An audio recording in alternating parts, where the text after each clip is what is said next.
health community in general has been pretty supportive of what you've done, the fact that there haven't been major budget cuts there. But given what happened in Connecticut recently, do you think that there are some improvements that could be made in Ohio to...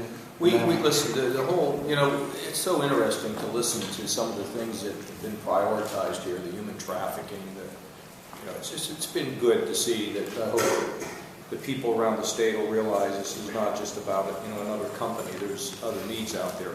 Tracy Plouk and John Martin, both in mental health and in developmental disabilities, continue to undertake every which way they can to wring out more efficiencies. And I've got to tell you, some of it is pretty tough because, for example, you have to get counties to work together. And, like a lot of people in these social service areas, they're like Michael Jordan. Let me shoot the ball. So it's kind of hard to get them together, but if we can get them together, then we're going to be in a position of having more resources. And the people that have led the way on combining these have been the women out there who have been dedicated to the developmental disabilities. And in mental health, we absolutely know that we still do not have that safety net at the local level. We have to keep working on it. I always tell Tracy, I said, you have to tell us what you need. We're going to do the best we can to provide the resources, but I would love to see even much more improvement. We can't rest on the issue of mental health by any stretch of imagination. And I just talked to Tracy, I guess 2 days ago. It's just a big issue for me, Jim. And any way we can grind out more savings, and if we have to find savings at what I'm saying is it's a priority for me, so we have to give her the resources. It can't be done all at once, but we have to have a steady path towards helping people who have mental illness and trying to build that safety net at the local level that I don't think has been as effective as we would all like. So that's work in progress. All the social services are work in progress, it's jobs and family services. There we try to, what's the good news about that program is Michael Colbert has been good in saying that if you're unemployed, there's going to be discipline combined with compassion. If you're unemployed, after a little while, for 30 days, 60 days, you have to go, you got to show up, you've got to do resumes, you've got to look for training for another job, because the longer people are out of work, the more difficult it is for them to re-enter the workforce. In the area of welfare, where I just spoke, some of you were at the speech I made to the Farm Bureau, I was saying, if you think people are riding around in Cadillacs and living it up on welfare, you come follow us for a while and we'll show you what their lives are like. They're not great, they're tough, and they're getting the basic soft skills so they can get back into the workforce. So it is a combination of some discipline combined with some compassion to help people get up on their feet again. Governor, I'm not sure if you would agree with this characterization, but it seemed like the signature component of the legislation you introduced this year, certainly the component that was most highly publicized was the severance tax, and it didn't get through this year. And so I'm interested to hear from all three of you as to why it didn't happen this year. And we know that you believe that you'll get it next year. I'm wondering from the legislative leaders, I know you're outgoing, but if you think that that'll be done in 2013. Yes, I do expect it will get done in 2013. I was working very closely with the governor's staff and in the industry on the issue of severance taxes. While I'm disappointed we did not get to a conclusion, I am confident that we will get there in 2013. And understand too that the governor's already talked about the comprehensive tax reform.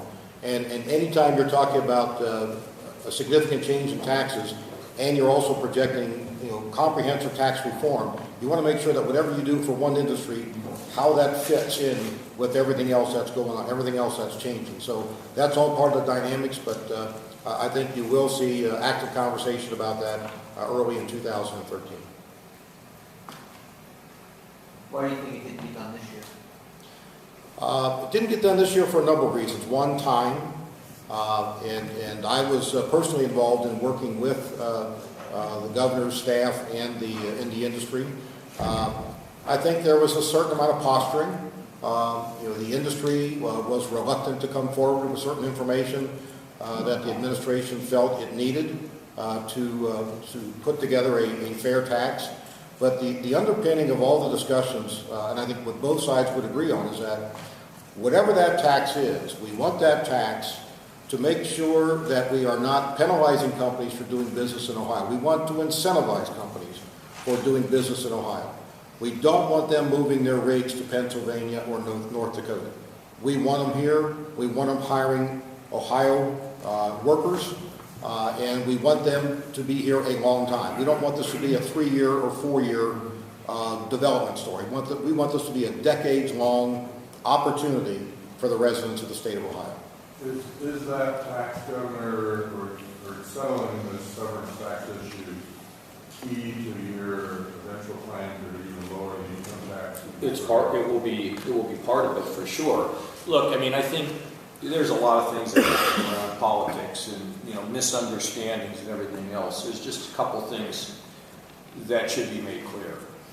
First of all, the tax that the modernizing the severance tax keeps us as the lowest severance tax state in the country. So there is no danger that people are running away. And since we've been talking about this, they've continued to invest billions. I mean, we got $2-3 billion invested in this state. Secondly, they have very high severance taxes, and they pass that on to us. So we pay to keep their taxes low, which is just unbelievable to me.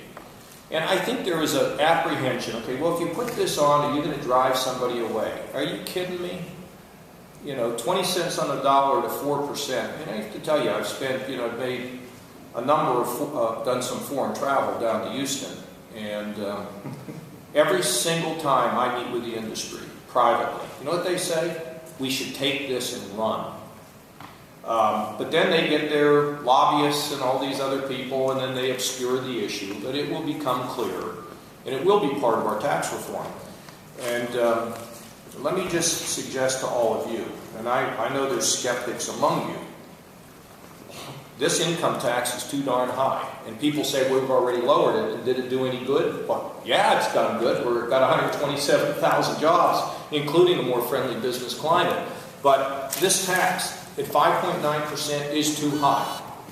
And a comprehensive tax reform program, which we will have for you in February, is going to present the legislature with an option to lower that tax on small business. They're the ones that create the jobs. And so, nobody's talking about an 8% severance tax except for somebody that might end up putting it on the ballot. We're talking about something that's reasonable. We've worked with this industry. But in regards to this industry, I'm now governor, but the day will come when I won't be governor, and you're going to want to come to my first speech.